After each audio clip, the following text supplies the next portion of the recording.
We talked about systems a couple of weeks ago on the podcast. And one thing about business, for a business to run fluidly, for a business to run well, it has to have systems around everything it does. And that's why today we'll be talking about a sales system for your business, and which is arguably the most important thing, because if you have a business it's not consistently bringing in sales, then it might not last too long. Today, to talk about sales systems with us is Dave Kahle. So welcome to the show, Dave. Thank you. It's a pleasure to be here. Thank you so much. So now let's just start with the basics for those who are not too clear what I'm talking about. What exactly is a sales system, and why should businesses care about having one? Yeah. Well, a sales system is a mind. It begins with a mindset as to how to go about creating sales in your business. And there's lots of different ideas. People have very specific ideas, but the ultimate response is to create a system that methodically, and predictably brings in sales dollars. And so that begins with starting a way to identify suspects. And a suspect is someone you suspect might one day do business with you. So you create suspects. You turn them into prospects, which are people who really do have a need for what you have and can pay for it and make the decision. And then so each of these are steps along a continuum, which is what the sales system is built on, a continuum. So suspects, prospects. Next step is to turn some of them into customers, and a customer is someone who gives you money for what you have. And when money changes hands, then the relationship changes dramatically. But you're not done yet, because now you have an opportunity in most businesses to have the customer buy again and again. And we call that step creating a client. And then, but you're not done yet, because again, in most businesses, there's an opportunity for some clients to turn into partners. And a partner is someone just who buys everything they can from you. They can't imagine their business or their life going on without the relationship with you. So they become very loyal, and so on. So the system, a sales system, and whatever the business is based on a progression in a committed financial relationship with the business. Starts out with people not knowing who you are and not caring. They've gotten this far without you. They don't need you. So that's a Yeah. suspect. And then we move them very methodically, step by step, to the point where they're committed, long-time customers. And each step can be identified and measured and improved. So that's it. That's the basic concept of a system. We move people closer and closer into a committed relationship with our business, and we measure and improve forever every single aspect of that. Amazing. I like that Yeah. that description. So going from suspects to prospects to customer to client or repeat buyer and to partner if possible. Yes. Yes. Hmm, great. Yeah. So, So most businesses really have never thought along those lines. They focus on the dollars, the money coming in, but the missing piece is understand that people make decisions to spend money. And instead of focusing on the money, we need to focus on the people and the hmm, relationship with the people, and bringing each one closer and closer into a relationship with us. So once you take that perspective, once you get that idea, then that drives a whole lot of very effective sales behavior. For example, you can look at one little piece of that and say, how can we do this better? And of course, that's the idea. The system is forever improved. And I recommend that we create a dashboard. We'll talk about that maybe a little bit later. And then every month we have a sales system meeting, which is, the CEO and whoever else needs to be involved. And maybe it's just 15 minutes, but we look at each indicator and decide what area do we want to improve this month, and we work on that particular area until eventually, the system just hums along. And technology. I appreciate your emphasis on technology. Is has a place in the system. But in order to make it most effective, you need to have that system overview so you understand the role of each piece of technology as it relates to the system. True, and I think that's something I always recommend to tell people that you shouldn't jump into the tech first of all. You should have everything. You should have an idea of what you want to do. You should even on paper. It's even better to have everything on paper first of all before Yes. applying the tech, so that the tech doesn't confuse you. It just enhances what you already Yes. know. Yeah. Yeah, I couldn't agree more. And that's one of the things that we've done for years and years is let's do it on paper first, work out all the bugs, and then we'll automate it. Once we get it worked out, because then the automation is so much more effective. Very, very true. So now, Yeah, for a business owner, most business owners do sales randomly. They wake up and okay, let me just call this person today. Let me do this. yeah, Oh, this yeah, person just yeah, this thing happened. Let's make a social media post on this. They run yeah. on gut instinct most of the time. Yes, So yeah. for those who want to start taking this structured approach that you're talking about, Hmm. how do they start? Hmm. Where do they get started? Yeah. Well, I recommend, first of all, understand that simple little progression that I just described. Imagine that as a spectrum from one end to the other. And so we start out. Actually, when I have a graphic, there's a picture of the globe, the world, and then the word suspects. And so that means we look into what I call the world of apathy and ignorance. People out there don't know you exist and they don't care. So we're going to reach into that world of apathy and ignorance and identify some people who we suspect might do business with us. So suspects, prospects, customers, clients, partners. Create that vision first of all, and then give it some substance by defining each of those for your business. So what is a customer for your business, for example? So here's what I mean by defining it in a way that makes sense for you. Like if you're so here's an example. It's working with an industrial electrical uh, supplier. So they sold electrical components to various people, and they decided that the definition of a customer was someone who bought $1,500 a month for 3 out of 4 consecutive months. That's a very strict definition of a customer, but it fit their business. And somebody else, let's say you're selling books online. What's a customer? Somebody who spends $10 on a book. Okay.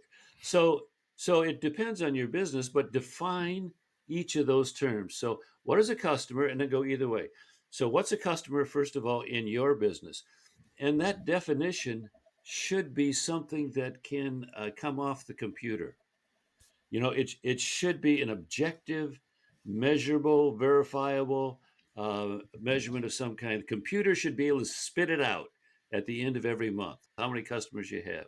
So customers, and then say, okay, now what is a client in my business? Understanding the basic definition of a client is a customer who buys over and over. What does that look like for you? It's very specifically, and you create a definition, put it into the computer, make sure the computer can spit it out every month, and then you go back to the prospects.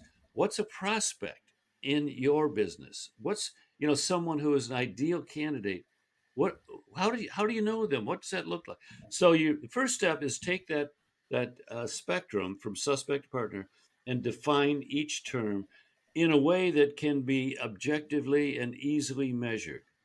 So if you have to hire, somebody from the outside once a month to manually go through invoices, that's not a good definition. It's got to be something that the computer can spit out. So that's step one, is to define each of those terms for your business. Okay, so now that I think that makes it really clear. So now, for business owners, you see trying to implement a sales system for their business, going from this gut instinct I talked about. What's the biggest obstacle you've seen them face in trying I think to it's implement? yeah, I think it's this it's the tendency to act without thoughtfulness. So, it's like the examples you gave, you get up in the morning and you have a feeling that you should do this. Okay, so all right, but random hit and miss behaviors are not going to build your business. You know what's going to build your business is systematic, effective, consistent behavior. That's what's going to build your business. So, so when you're random and scattered, as honestly, a lot of CEOs and entrepreneurs are random and scattered because they have a lot of energy. You know, when the energy goes, okay, harness. So that's the issue. That's a lot of issues. You know, you got to harness it. If you can harness it and focus it, then you're going to be far more effective. And that's what a system does. It gives you a framework to harness your energies and the energies of all of your people. Hmm. Yeah. Hmm. You know, so Okay. here's an example I often run into is, you know, an entrepreneur will get to the point where he feels like he needs a salesperson.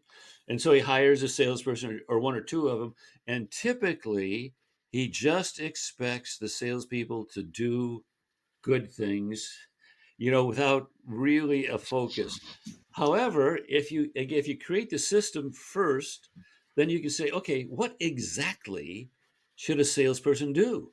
And you can say, well, a salesperson should move prospects to customers. Okay, how many times a month should that happen?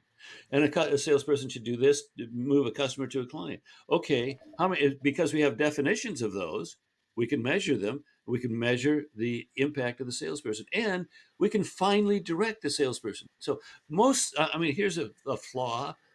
Most CEOs and new sales managers and so on, their charge to a new salesperson is go forth and sell a lot. What is that? You know, honestly, I run into this all the time. So creating the system, knowing what you want the person to do specifically, creates creates a job description that can be effective and motivational for the person. Okay, so now there are some things every sales system needs to have, um, no matter the size of the business, whether for a big Mhm. business or a small business. So, what are those things that are common to every sales system? Yeah. Well, definitions. First of all, of each of the places along the spectrum. I mean, you can't build a system unless you know the pieces, and so specific definitions is basic. Number two, every sales system needs a way to measure though steps in the process, and every sales system has a dashboard that indicates movement along the spectrum. You know, again, if you think of a sales system as any kind of system, I mean, in any system, there's inputs, there's processes, and there's outputs. You know, like McDonald's probably knows how many potatoes come in and how many orders of French fries go out. You know, they know that because it's a system. You know, and so they Yeah. measure, and so steps in the system can be measured, and therefore, every system has a series of measurements and a dashboard to present those measurements. Other than that, you know, it really depends on the business and the model and what you sell and so on. Like one of the things I ask whenever I get involved is, what are you selling to whom? Makes a big difference if you're selling. Let's say one of my clients sells woodworking equipment. And I don't mean hand saws. I mean big production equipment that cuts out, you know, tabletops 50 a minute, you know, Yeah. that kind of thing. And those are, you know, those are $500,000 purchases. So the system to sell that is quite a bit different than if you're a local CPA selling your service. You know, quite a bit different in terms of how you go about selling it. But the concept of the system is still the same. You have a dashboard of the key events in the process for each of them. So every system has a dashboard, every system has a way to measure, and every system has the concept of looking every month at at the dashboard, identifying that area where you think will get the best improvement this month, and then focusing one thing at a time, one piece a month. So for example, you know, let's say moving a prospect to a customer. Okay. So what are the steps involved in that? And we can break it down into smaller pieces, as small as we need to, and measure each of those pieces. So you say, well, If we're going to move a prospect to a customer, we need to know how many prospects we have. So let's create a measurement: number of prospects in the system at the end of every month. So there's a simple measurement that tells us the health of that piece. Then second thing, well, let's see, we need to have a face-to-face conversation with a prospect, and we need to offer something to buy. Okay, let's figure a way to measure face-to-face conversations. And let's that be a piece of the dashboard. Let's figure a way to measure offers, the quantity and quality of offers. So now we've taken this move a prospect to a customer. We've broken down into four pieces: prospects, meetings, offers, and yeses. Okay, so we have four pieces, and we can look at each of those pieces and say, you know what? Last month we had 50 prospects and we had 20 meetings. This month we had 50 prospects and we had 5 meetings. Wait a minute, something's wrong. Let's look at what we're doing to get those meetings. See, so we focus in on each single aspect.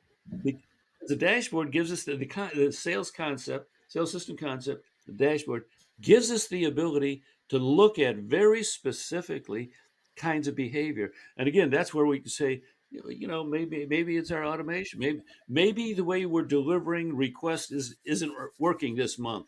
Let's improve that. And so we improve each piece until honestly, it gets a point where it just hums right along. Just ka-chunk, ka-chunk, ka-chunk, ka-chunk. Everything works because you've oiled the gears in the system.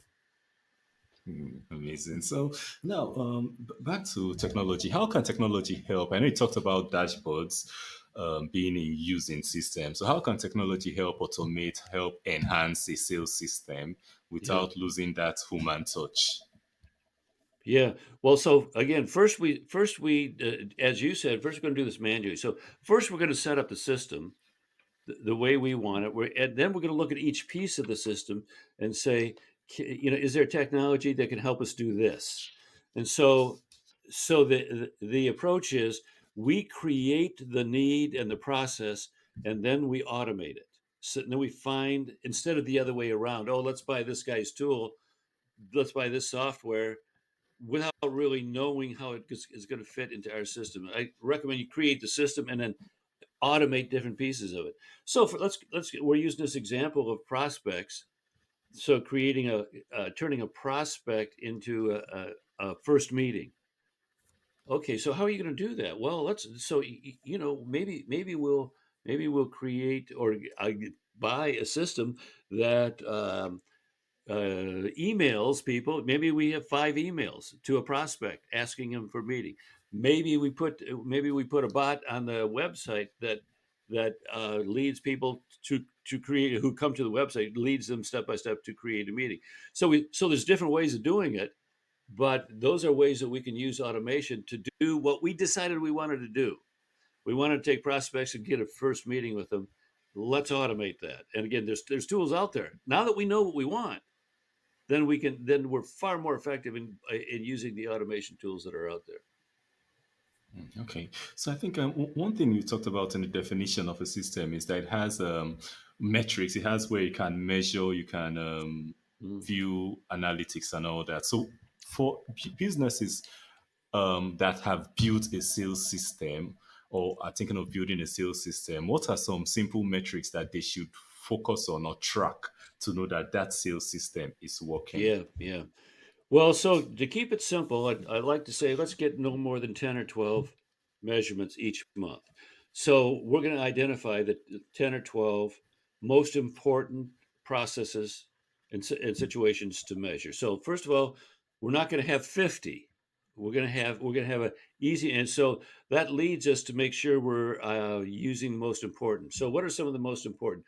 Typically, again, it depends on the business model, but typically the number of prospects that you have in your system. That's a typical measurement.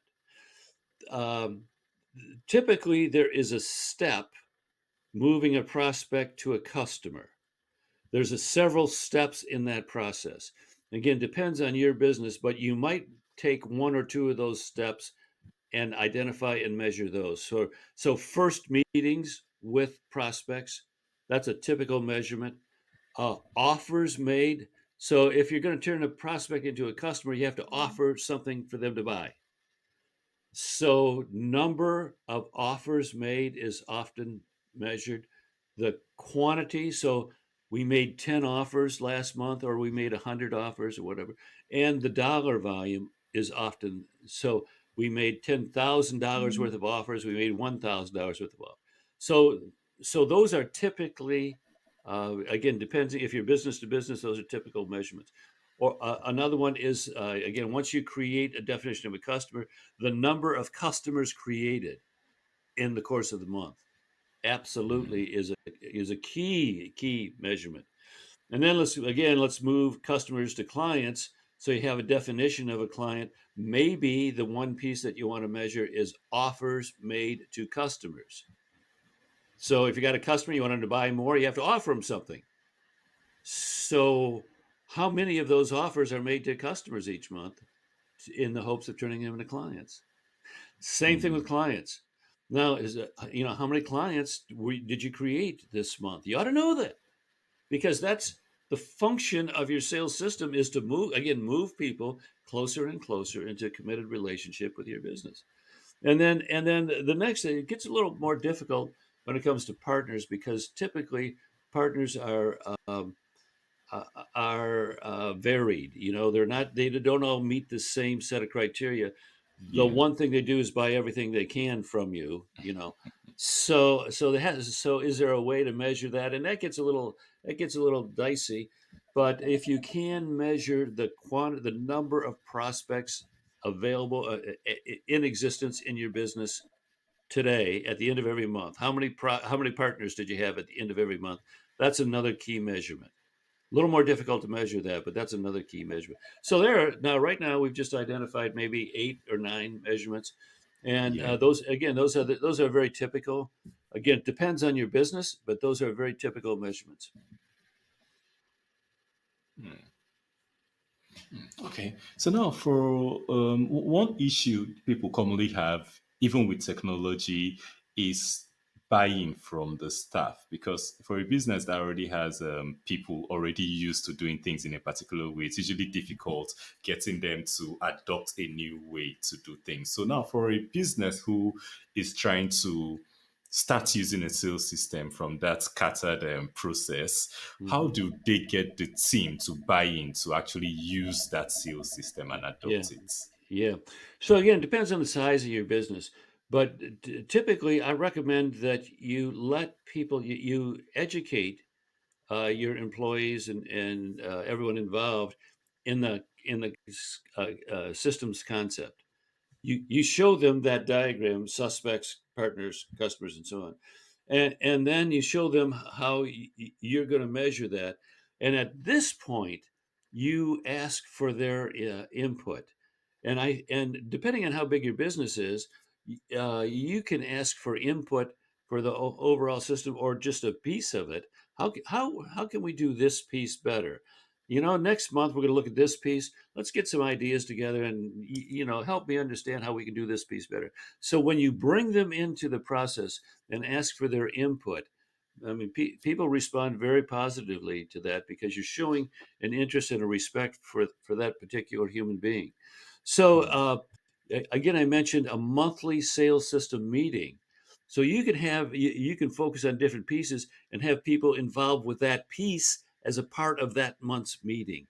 This month we're going to look at prospects to customers. So who all is involved in that process? Let's bring them together and talk it over. Say, how can we do this better? Okay. So now Yeah. for salespeople that will be using these sales systems, what's the best way to train them on using the system so they are well versed in using them? Yeah, yeah. Well, I spent 30 years training salespeople, so I have some very specific thoughts about that. Much of my time is spent being the guy that you bring in at a national sales meeting. You got 30 or 300 salespeople. You have a meeting once a year, and you bring somebody in to talk to them. Like I was the guy they would bring in to speak.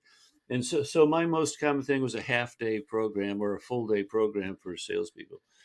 Having said that, that's not the best way. Mm.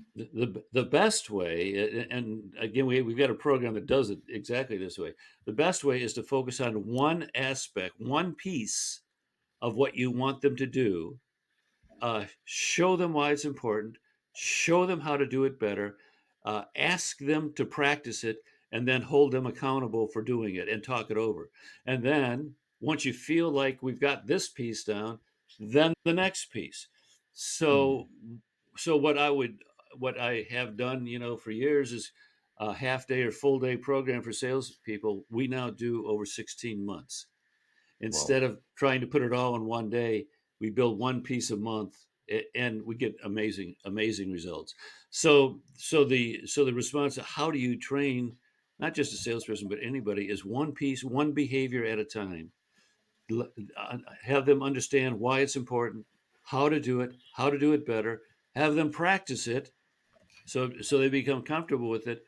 Have some accountability, like in our system, the sales manager holds a monthly meeting that we script for him, and he basically just brings all the people together who are going through the training. Can be over video like this or live, doesn't matter, and asks the questions. And so we have questions like this for the manager to ask. It's important. The manager has a role in this.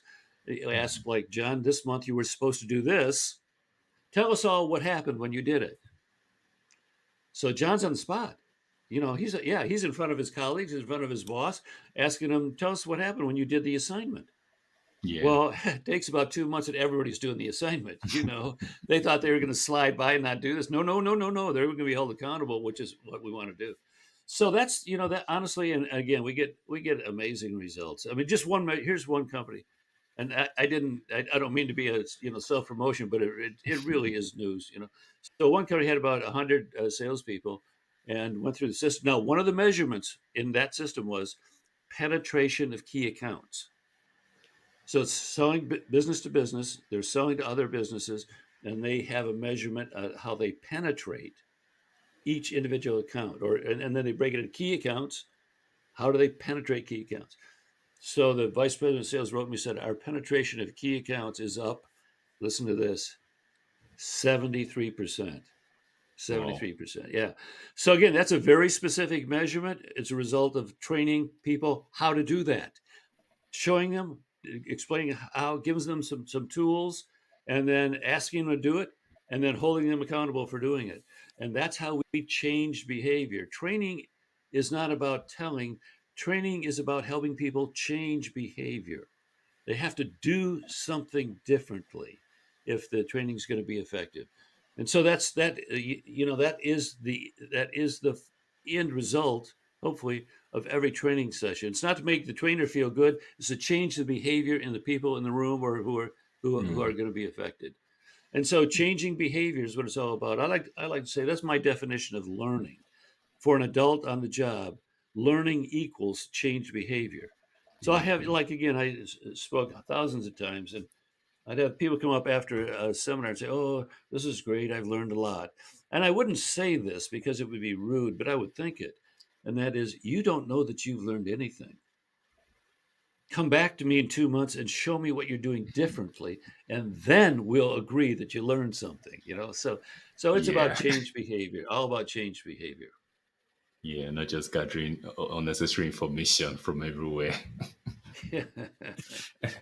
Yes. Yeah, So now, for a lot of business owners, especially for the smaller businesses, they always have a lot of things they have to do at the same time. And now, for their sales to, like you said, be more predictable and all, they have to build a sales system. So now, how yeah, do they balance their time between doing the things in the business, working in the business, and doing everything they yeah, have to do for the business to yeah, work, yeah, and then building a sales system yeah. that would later make them more efficient? Yeah, so let's talk about a CEO first, who's building a system. So the first thing that you must do is dedicate time and money to creating the system. So Hmm. and I recommend 4 hours a week, because you got other things to do, but dedicate it. I mean, block it off on the calendar, every Tuesday morning or something like that. 4 hours a week to build the system, to make the decisions, to work with the IT guy and get this report done, or whatever it is, to create the script that does this, to buy the software that does that. That's 4 hours. It's so time for the CEO. It's got to put time into it, and you can't delegate it. I mean, you're not going to be able to delegate this because most people really don't. Even salespeople don't understand the system concept. So it has to be you. I mean, it has to start with the CEO. So time and money. Here's interesting. So you say, how much money do I have to invest? Yeah, you have to build a system. Yeah, it takes money. So how much money? Well, if you're gonna start, you got an existing business and you're gonna start building a system. You're not gonna believe this, but here's the number that works well. Whatever it took you in terms of dollars invested to create the product to sell, you should invest a like amount in creating the system to sell it. Mm. So I mean, here's the kind of thing I run into all the time. Ran into a company who they had a different product line. They were selling very successfully, had a successful company, and they had the idea to create this other product, which they did. Spent about $100,000 creating a product, got it ready to sell. Now, what they didn't realize, it was sold to a different market, and so they had no system in place. So they called me and said, "Can we create a system?" So I went to see them. Said, "Okay, cost you $100,000 in 2 years to create this product." Yes. Okay. You got to spend $100,000 in 2 years to create the system to sell the product. How much money have you got in a budget? Oh, none. We spent it on the product. Well, I'm sorry, I can't help you. Let me get you. If you're going to create a system, you have to invest in it. So you have to have some money. So, number one, there is the initial investment. Number two, there is an ongoing investment in continuing to fuel the system. So, how much should that be? And again, we've done surveys, thousands of surveys. We know exactly how much you should spend. So, here's how much you should spend. Once you get the system in place, now you're in a monthly, maintaining. How much of your total revenue or gross profit should be dedicated to funding the sales system? You got to fund it in order to make it to keep going. And so here's the answer: 30% of your gross profit. So you had $1 million in sales. You had $600,000 in gross profit over the course of this year. Let's say, okay, 30% of that 600,000 should go to the sales function. I like to say, really, here's a different way to express it: 26% plus or minus four. So there's a range there. So Yeah. 30 to like 22% is the range. And when I get involved with the company, I'll make them do this number. How much are you investing in sales system? And that single number tells me an awful lot about your business and about your system. If you're too low, I mean, there are people out there who are investing 20%, 15% in sales function, and just on that alone, I can say, you know what, you're not growing as fast as you should be because you're not investing sufficiently in the sales system. Yeah. And there are others out there spending 40 and 50%. And I say, you know what? You're not as profitable as you should be because you're Mm. overspending on that. And some of your profit is going needlessly to the sales. So there's a sweet spot for, as expressed as a percentage of gross margin, that is the benchmark for what you should be spending on an ongoing basis. So two numbers. First number, what you should invest up front. Whatever it took you to invest in the product, that's what you should invest in creating the system to sell the product first. Then, on an ongoing basis, 22 to 30% in that range of gross profit every single month, ba-chunk, ba-chunk, ba-chunk, ba-chunk, just like that. Those benchmarks are actually really helpful. So now, for a listener who wants to this week start take the first steps to start building a system for their sales Yeah, and stop being overwhelmed by sales, what are yeah, three things that you suggest they can do after listening to this episode over the yeah, next 1 week? yeah. Okay. Well, the first thing is dedicate the time. There's no substitute. I mean, you're not going to do this bits and pieces. You have to focus and dedicate the time. So number one, dedicate the time to, and the money. So you have some resources now to build a system. Secondly, is define each of those places as we talked about. That really is the beginning work. What's a prospect? What's a customer in your business? You know, and it, again, differs dramatically by what you sell and to whom you sell. If you can get that done, then the next step is create the measurement of those systems, and then then you got enough. You can really begin to make some improvements and make things happen. But those are the key fundamentals that you have to do first. Hmm. Okay. So now for the listeners who want to learn more about systems or continue this conversation or learn Mhm. from you or Mhm. work with you, Mhm. what's the best way they can reach you? Yeah, davekale.com, www.davekale.com. And so that's my webs. That's one of my websites. And to reach me, you can do email info@davekale.com, and eventually it'll get to me, and I'll respond to it. We have a course called the short course in creating a sales system. It's about 12 sessions long. It's an online course, so you can buy it and let it guide you through the steps of creating a system. So that's out there too. And I also have a e-zine. It's like a newsletter. We publish every 2 weeks. Actually, I do three of them. So one is called Sell Better. That comes out every week for salespeople, and it's an article and a podcast and a YouTube video on some topic related to salespeople that I write. So that's Sell Better, Lead Better, which is designed for CEOs, small business people, and sales managers, people who are making decisions about sales. Um, that's called Lead Better. That's every 2 weeks. And then the other one, I have a practice helping Christian business people. So we have a third easing called Christian Business Insights for that group of people. And so those are free. And I would get on the list. You'll see the links. I would get on that list to keep you in touch with me and my ideas and so on. And that's free. And then if you want to go further, then just let me know, and there's other options. Okay, so you have the shortcuts of creating sales systems and the Mm, three easy in sell better, lead better, and Christian business insights. So are those yes. available on davekale.com? Yes. Okay, okay. So Okay. that Yeah. means your website davekale.com will be on the show notes. It will be in the on the screen, and also your Mhm. email info@davekale.com for anybody who wants to take the course, subscribe to the Yeah. easing, or connect with you or anything. So Yeah. thank you Right. so much for coming Yeah. on the Yeah. show. Well, thank you. It's been great. Thanks for having me. Thank you. And for the listeners, for anyone who had their questions on sales system answered by this episode, if you know anyone else this episode will help, that has those questions you had that were answered, share this episode with them. And till next week, when we come back with a brand new episode, don't forget to build a sales system to stop acting randomly and keep taking your business. Bye for now.